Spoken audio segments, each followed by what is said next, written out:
Do you want to start a business, get out of the office, achieve happiness and success while crushing life? This is Boss to Boss, the place to be for that extra motivation to get up and follow your dreams while learning from the ones who have already done it. And now for your host, Miro Wieslow.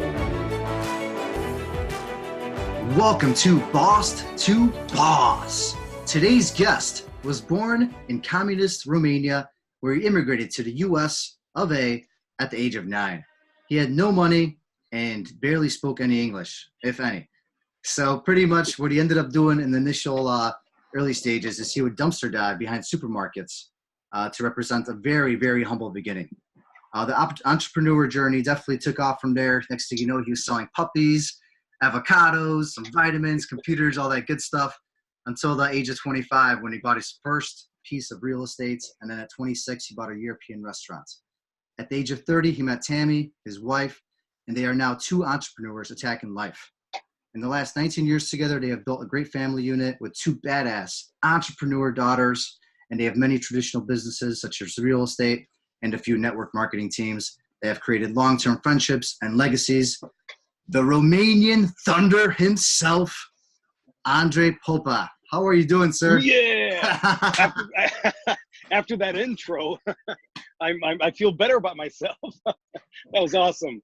And then I called you sir again by mistake because it's just embedded in my head, and now I'm just messing with you. So yeah, no, it's good. Romanian Thunder, the man himself. That was awesome. So cool to. Hey, thank you for having me on here, man. It's an honor. Yeah, thanks for being on the Boss to Boss podcast today. For everybody listening, everybody tuning in, whether you're following on YouTube, Facebook, or any other podcast networks, be sure to check him out at facebook.com/Andre with just an E .Popa, P-O-P-A. So that's Andre, A-N-D-R-E .Popa, P-O-P-A. And when I first heard your episode, it was our fellow friend Travis Chappell on his podcast. Yeah. I was so pumped up. He's like, Miro, if there's one episode you listen to, I remember he brought this up, and he's like, you better check this one out. And because we're just, we have so much information nowadays. There's so many, so much content out there, content's overload. And I checked yours out, and I was like, oh man, like the energy you brought to the show and just your story. Like normally I don't like to ask too much into stories. I do, but I don't want that to be the whole show. But, your story is like one of a kind. It's crazy. Do you mind sharing at least a little bit, how you got to where you are here right now, especially with your with your family background? Yeah, I don't mind at all. I love doing these podcasts and interviews because we, as we each have a story, and if my story can somehow inspire another human being to do better, to be better, to attack life at a different level, then I've done my job, right? And that really drives me. Before I start though, anybody listening to this that wants more information on what we do, what we're all about, you can text I am badass altogether, I am badass to 345-345, and then newsletters and videos and some training stuff and all fun stuff. So, man, my story, just like you already covered, born in Communist Romania, did not speak a word of freaking English. I'm 9 years old, show up to SoCal. And, for us, it was the only vision that we had about America was from a TV show that we would see back in Romania called Rich Man, Poor Man. And it was in Dallas, Texas, huge mansions, big refrigerators full of food. And we're like, yes, that's America. Until we got here. That's the freedom, right? That's the freedom. That's what we all want. But as you know, it wasn't the case. We didn't get a big mansion when we got here. The fridge wasn't big and full. So it gave us the opportunity to know that anything and everything is possible. Those are like the biggest memories I have when we first landed. Everything was huge. Los Angeles is big. The cars were big. People were big. So starting off in America was, like you brought up the dumpster diving. That was the beginning. It was very, very humble. And, we would literally go into the trash cans when they would throw away whatever was expired or, molded. And that was dinner. We would take that home, wash it off, eat it. And we're like, shit, if I can find food in a trash can in America, where back home in Romania, we would literally, after we, as kids, at 7, 8, 9 years old, you come home from school, you're going to the store to get in line to get whatever was giving out that day. It could have been bread, pork, potatoes. And now we have freaking supermarkets throwing food away. We're like, boom, this is heaven. We've landed. Yeah, right. Right. So wait, the people were actually bigger. Did I hear that right? The people were big. Yeah. Just bigger life. Bigger like this? No, just like bigger, like energy, and like coming from communism, everybody's reserved and to themselves. You come to America, it's like customer service. Just bigger life, life energy. And yeah, you go to Texas, you got some bigger people. So the beginning was that, and I use that analogy a lot. The concept of finding food in trash cans. To this day, I use it, and it drives me every single day, because as long as you are hungry, that means you're going to be motivated to do something about the hunger. So we all have the survival mechanism as humans. So as long as I have the hunger, that means it's going to push me to do something. So if I now go look for something to feed my hunger, now today it's all about opportunity and helping people, building brands, businesses, etc. It's the same thing. I will look anywhere and everywhere for opportunity, and if it looks like the biggest piece of shit trash can, but that's where the opportunity is, I'm going in. So going through that, and then everything, just being an immigrant, and then everything, you didn't even get into your dad, everything your dad went through to even get you here. Do you think that sort of just gave you like an extra edge, or just like something to be like, man? Because I definitely, being an immigrant myself, coming at 5 years old, it wasn't as crazy as you, but I definitely went through some hard times as well, especially the first 10 years or so of my life. So I could kind of sort of relate, to, I wasn't in the communist, region, no, so I can't relate on that avenue. Do you think it kind of gave you a different push than it does to the typical, American families here? So number one, as you know, we have something called the Immigrants Advantage, right? The Immigrants Edge. Gary Vee talks a lot about it. And we do, because, for example, like when I got here, I'm 9 years old. I'm going to work. I'm selling avocados, just like you said in the beginning. I'm selling puppies, like any newspaper routes, anywhere I can make a buck. I'm looking for it, and it's happening.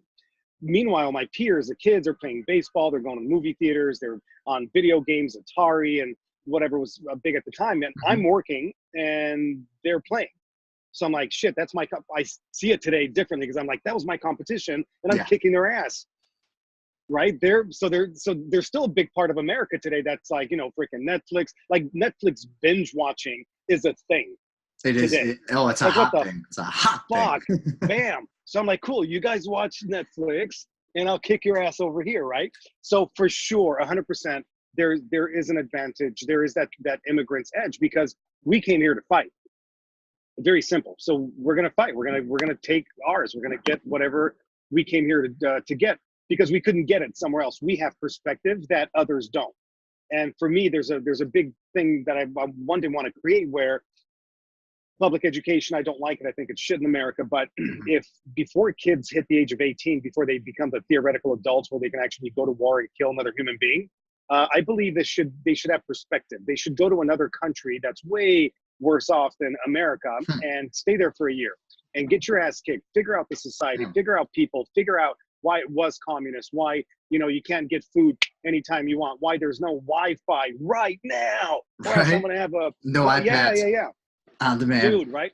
Bam. So yeah, we have the advantage, and I feel every kid before they hit adulthood should get their ass kicked a little bit, because there's a lot of, where America's going is from that perspective is not a pretty future.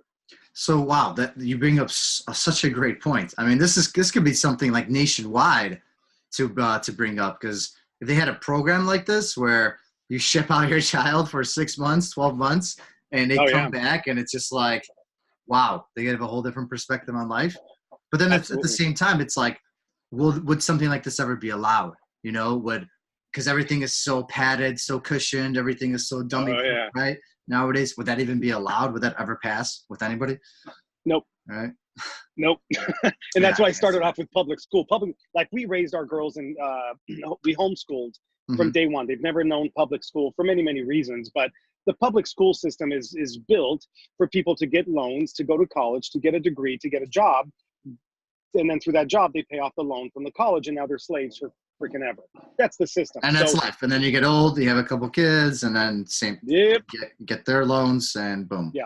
Yeah, so that's what America's become. And yeah, do you have the top echelon of entrepreneurs that are kicking ass? And yeah, of course, but the masses are not part of that bigger program because they've fallen in the trap and they chose to believe that that's okay. So as long as you believe that that's okay, because look, we all walk through this life, right? I can either be a victim or I can kick ass. But a lot of America has become complacent, and because it's easy. It's easy to watch the news. It's easy to sit on the couch. It's easy to watch, Netflix binge like we talked about. That's the easy part. What's hard is to turn the fucking TV off.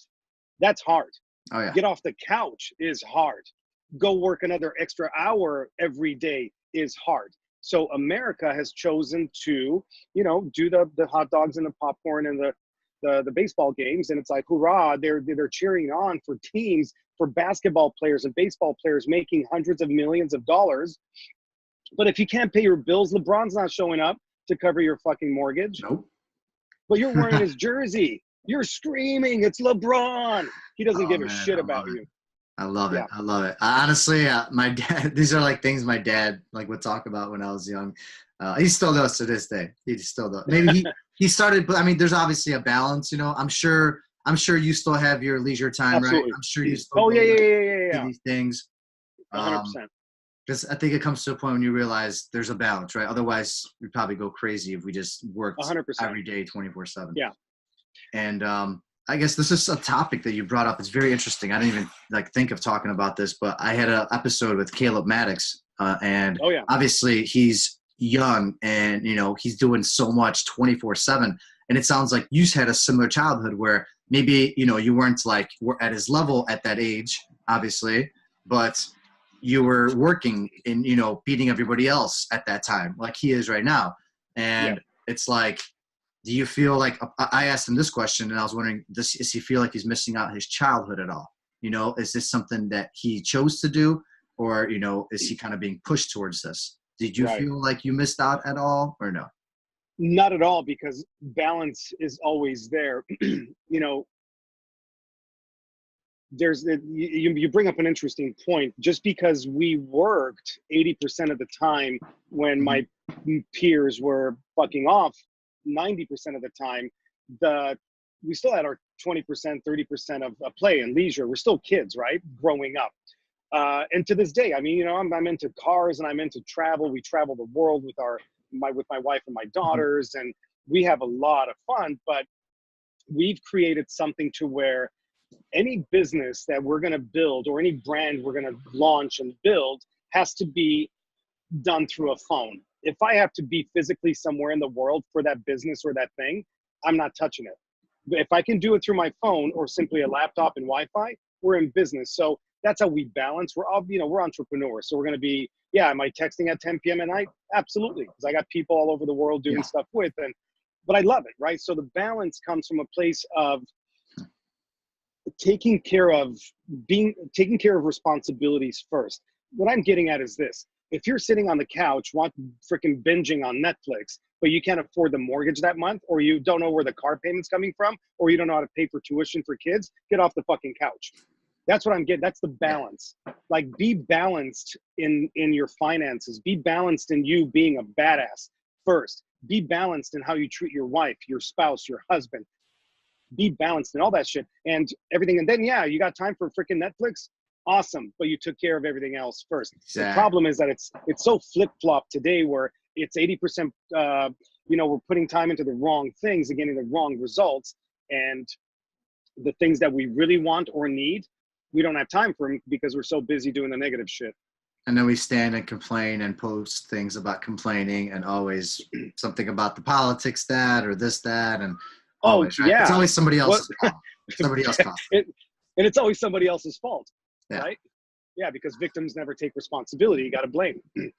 Exactly. No, that's some great points you bring up, and I know the listeners will get a kick out of that, and definitely make them open up their minds and think. So everybody, I hope so. No, yeah, for sure. And then, so I'm sure there was a point though where you kind of felt like you were bossed around. You weren't really in control, and there must have been a point where you probably had like a regular job or kind of worked for somebody else before it clicked when you bought your first real estate, you bought your restaurant. And you're like, this is it. Like, I want to be a business owner. I want to be an entrepreneur. When was that point? When was that like, moment? Yeah, so the only jobs, I had 2 jobs, and they were both in high school, where both were for pizza places. I had Domino's. I worked for Domino's. I started at the age of 14. I presented myself to be older automatically. I guess I looked and acted more mature than your typical 14-year-olds. So I worked at Domino's. I started as a driver. Then they taught me how to make pizza. And then I don't know how many months into it, they made me assistant manager. And I'm freaking maybe 15 by this point. Oh, wow. So, blah, blah, blah, crazy shit. And I've learned management quick. And like, I think, like if you go assistant manager, you're making back then, it was like, $7 an hour. So I'm like, cha-ching. Oh, you're killing it. Yeah, you're killing it. But then what's funny is, before all of that, I was selling whatever I could get my hands on, from puppies, avocados, newspapers, etc. And what it taught me was, if I'm at a job making whatever $7 an hour, well, it takes an hour to make the $7, and then I would connect that to selling a puppy for $10. And how long would it really take me to sell a puppy or avocados or whatever else I sold? So my wheels started spinning very, very early on. By the time, and then I worked for another pizza place for a few months, and that was really the end of it. By the time I got to the latter part of high school, I sort of launched my own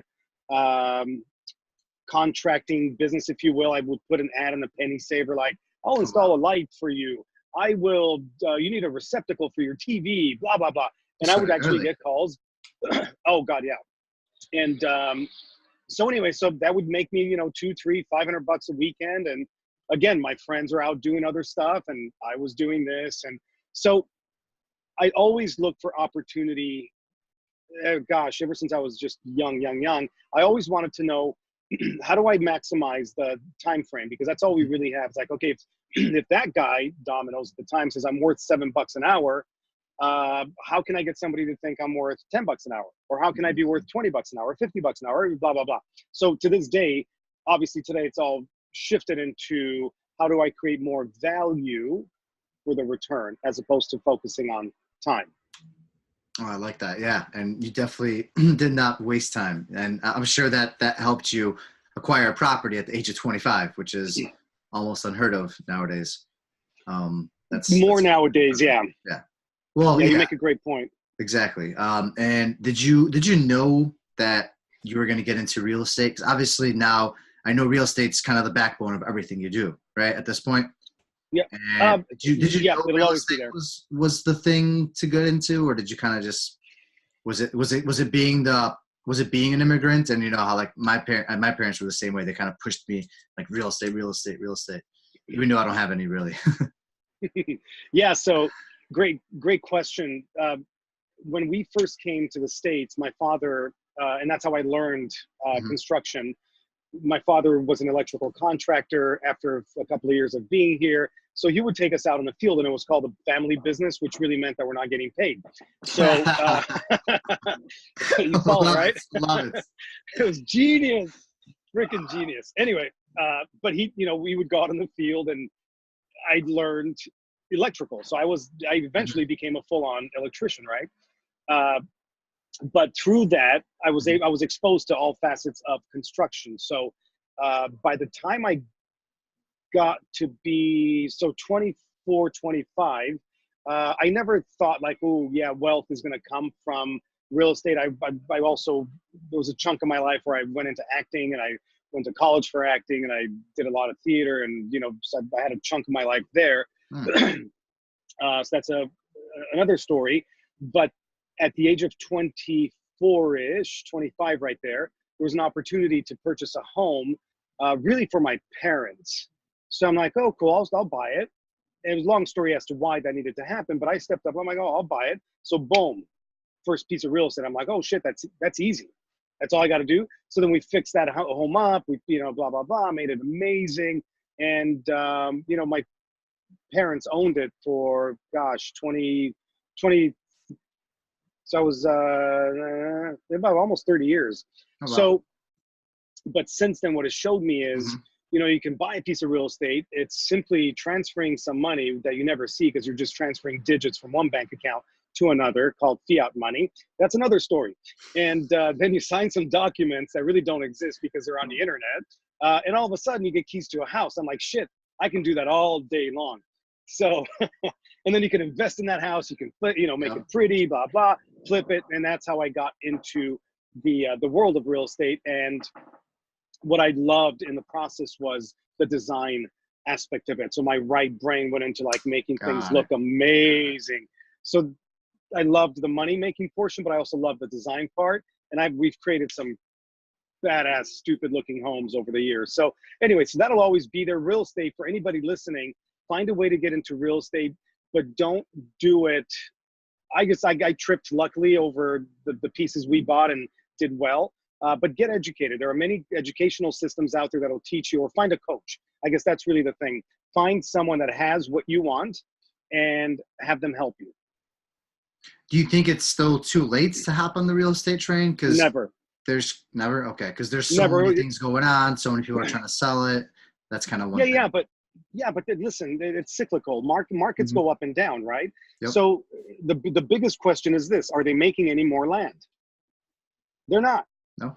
So real estate will always be real estate because people will always want to live somewhere, and the more money they have, the better that living somewhere looks like. So all you got to do is position yourself. It's like anything else, man. Like today we're in the CBD business, right? In the CBD business, the reason we're in it is because it's a trend. Number one, I love it. We use it, and it's a trend. So if a lot of people are buying and using CBD, I want to position myself in that trend to be able to capitalize on what's called the green rush. We call it the Hemp Ambition. Anybody wanting info on this, go to thehempambition.com. Just like the prohibition, this is the hempambition.com. Yeah. I love it. And that's one of our brands that we're building and launching and making great money with it. So did you start the brand? The Hemp Ambition, yeah, that's ours. Yeah. Oh, awesome.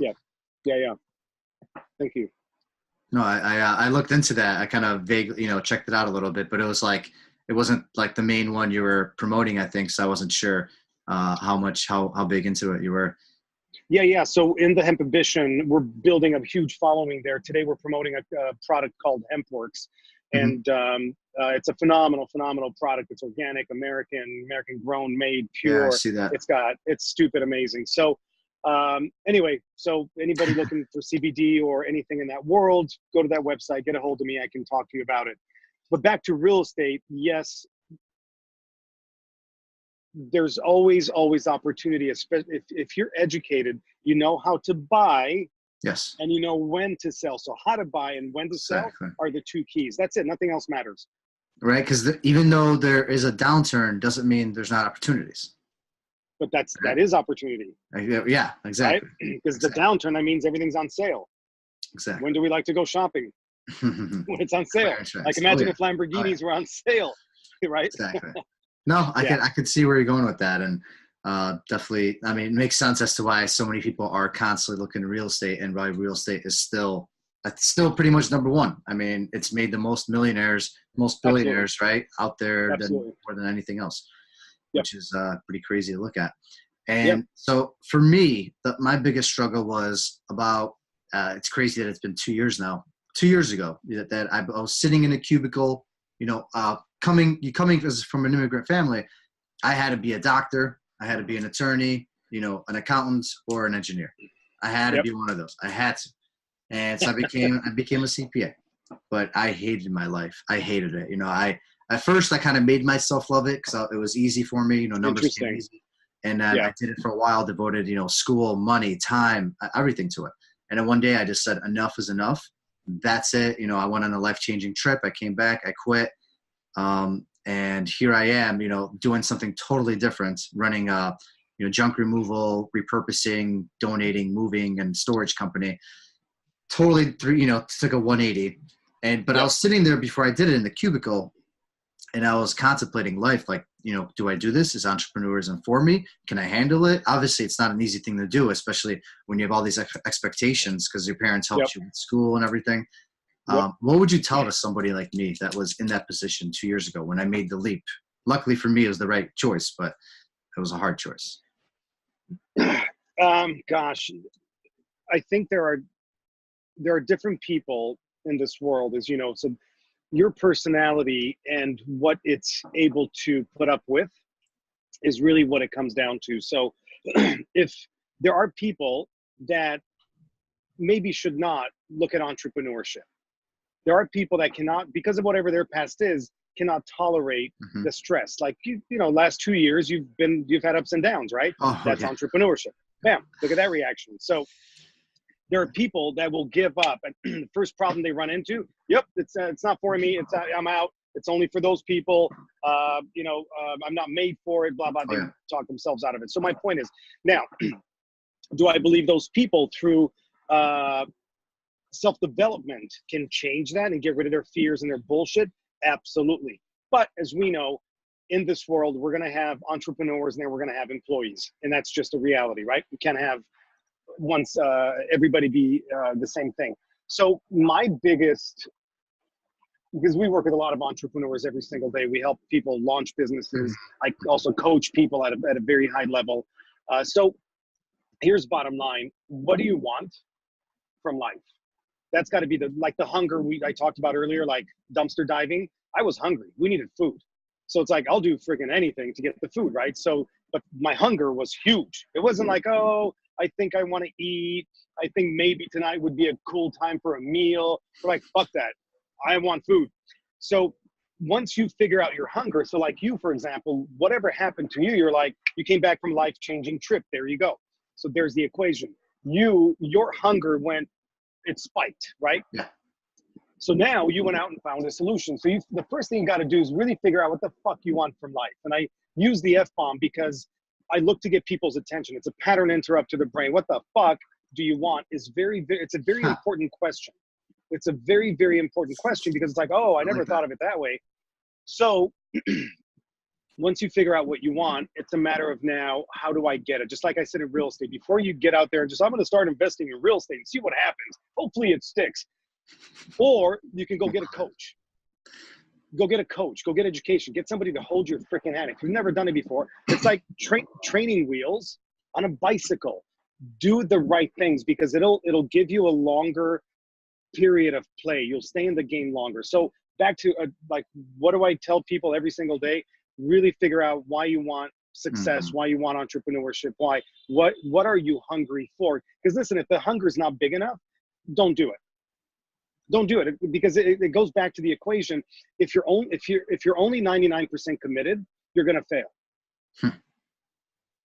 Oh man, so that is deep. That is deep. Yeah. So basically, find your hunger, and then find a way to get the thing that you want, and then the coach and the system and the team, whatever you're a part of, that'll hold you by the hand to walk you to success. And it's gonna take time. Like you're 2 years in. And are you at the level you want to be at? No, you got more to go, right? So it's staying the course, staying the fight the fight, and staying committed no matter what. When you have the hard days, the great days, the bullshit days, the want to give up days, your hunger is so fucking big, no matter what, you're going to win. Oh, I love that. I'm sure the listeners will get a kick out of that, and they're going to find that very, very, very just meaningful because you kind of take it from a different perspective. You broke it down, and I could tell that this is exactly what you coach and what you talk about and what you to everybody you work with. And if for everybody that's interested, if they want to work, with you, find out more about your company, everything you're doing, how to get this info, get more of you, get more of Andre, get more of the Romanian Thunder. What's the best place? Because obviously we got Facebook, /Andre.Popa. What's another place? I know you mentioned. Yeah. So Yeah, so if you text I am badass, one word, all continuous, no space, I am badass to 345-345, that'll get you in our list, and then we'll start pumping stuff out to you guys. Also, and the reason I'm doing that and only Facebook right now, we're refiguring like this brand right here, Badassery Factory. Which is a great name.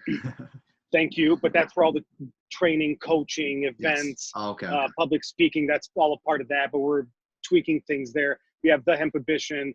So anyway, for now, text me. We'll send you guys information, or not text me. Text I am badass 345-245, and of course on Facebook, easy to find.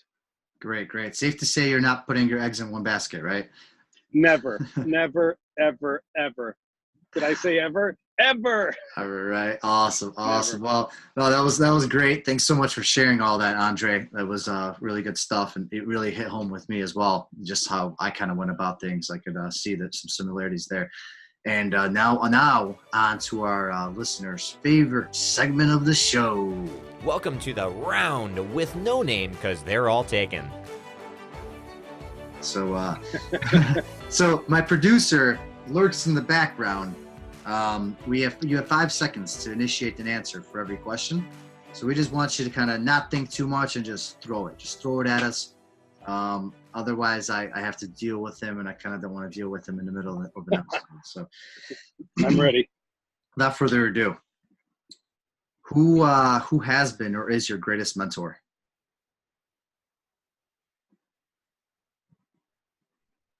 Tony Robbins. Ooh, we cut that one close. That's a solid answer. What is your favorite book? As a Man Thinketh. As a Man Thinketh? Thinketh. Oh, I got to check that out. What is your favorite movie? Since I know you're huge into Netflix and everything. Yeah, I'm a binger. What are you binging tonight? Yeah. Yeah, I do documentaries or self-development stuff. Something that you learn, right? But as far as favorite movie, only because it brings my family together and we love it, it's Under the Tuscan Sun. Oh, okay. Classic. How do you drink your coffee? With plant milk. Okay, so like a plant-based protein kind of milk or whatever, one of those? Yeah. Okay. Yep. That's Made actually... yeah, I've definitely heard of that or seen it somewhere. I feel like, right? That's really you good. can find that anywhere at stores, right?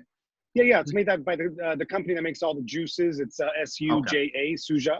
Oh, okay. Yeah. Yeah. I know exactly. Yeah, you know them. Yep. Yeah, Costco. Awesome. No, that's actually a Boss exclusive. I don't think anybody said that answer yet. So some people are very, very passionate about their coffee. So that's why, Yeah. we gotta make sure when we're asking the serious questions, we gotta make sure we don't pass this one up. Absolutely. If you're stranded on an island for the unforeseeable future, what is the one item you want with you? Can't be your family. iPhone. What if there was no cell phone service? You're literally the only one left. That's it. Yeah. Right? That's it. It would have to be some kind of a weapon, some kind of a machete, not weapon to protect myself as well, but to also be able to create a structure for living and to hunt for food, and it would be like a machete. That's a solid answer. I like that one. You've definitely given survival, baby. You've definitely given that some thought. I could tell. Tell. If you had an unlimited amount of money right now and you could start up, invest in any business you could, but it can't be your own, what would it be? Say that again. Unlimited money. I can start a business, but it's not my own. Yes, any business you wanted, yeah. Or you could invest, start up any business, but it can't be your own. It would be in the world of self-development. There's a phenomenal epidemic today in anxiety, panic, and suicide. I have a great history with that when I was 32, 33. So there's the epidemic today in the millennials and the teens and, people basically under 30, what's happening because of social media. Mm-hmm. And they're not good enough because they only got 2 likes. Oh, yeah. What that's creating out there in the world is really, really sad. So the first thing I would do is it's all about hacking the brain, hacking the subconscious to get these people to know it's okay, that they don't give a fuck about what other people think of them. Oh man, I love that. That's great. That's a good answer. That is a really good answer. I like that. And last but not least, how serious would you take me if I walked into a meeting and I had socks and sandals with you? I wouldn't. Seriously? Come on. So socks and sandals, you would not do that? Come on. We have a mutual friend named Tami and he wears like bird shoes, and you wouldn't take socks and sandals seriously? So I do my best not to judge people. Everybody's different. And, nowadays, because of the online world, you don't know who's worth what. Exactly. So for me, would I take you less serious if you're in socks and sandals? I don't know. It's a very good question. It's never happened to me. So my brain's looking for data. Yeah. And listen, I think here's my answer. For me, it's about you. If you open your mouth and you're an idiot, then there's my answer. But if you deliver and you know what you're talking about and it's all good from who you are, because for me, that's really all it's about. It's, the concept, if you don't go within, you go without. Exactly. So if you're a badass, I don't give a shit what you're wearing. Awesome. It's a solid answer. We're going to be good friends, man. We're going to be good friends. Well, you survived. I survived. My producer did not have to come out. We are we're all good. So that was a great round. Hope you feel nice and wired and energetic now. Got the mind flowing, the body, everything, everybody thinking. So Andre Popa, it's definitely been a pleasure having you on the show. Definitely looking forward to, seeing where the rebranding ends up and, where the journey kind of takes you. I want to leave the mic, for you. Any closing thoughts you have for the listeners? It's all yours. Thank you so much for being on the show. Yeah. So thank you, man. I appreciate what you have done. 2 years ago, you had a life-changing something. It created a level. As your hunger kicked in, you also decided to take action, right? So my final thoughts are, people out there listening to this, they really want to do what you did and what you are doing. Mm-hmm. You found a hunger. You said, I'm done with the past. I'm done with whatever world that was and that looked like. And now I'm ready for something bigger. But I have also the balls, proverbial balls, because you could be a woman with guts, for example, right? I'm going to take freaking action. I'm going to change my situation. And that takes courage. It takes drive. It takes a different level person that's ready for more. So final thoughts, I guess I want to turn it back to you and say congratulations to you for being a badass, believing in yourself, believing in America, and believing in what your parents brought you here for. And now you're fighting for the freedom that only America has in its freaking title. And congrats. I appreciate that. That was awesome. That was an amazing way to end it. I know. I really appreciate it, man. The kind words. Well, yeah, definitely looking forward to this journey together, and definitely seeing where everything takes us. I know the listeners will get a great listen here. They'll definitely be sure to check this one out. All right, man. Well, thank you, man. Thanks for being on. We'll talk again soon. You got it. That is all for this episode of Boss to Boss. Your next step is to visit bosstoboss.com, where you will find proven techniques followed by professionals to help you make that next step. Again, that is boss2boss.com. And remember, the time is now.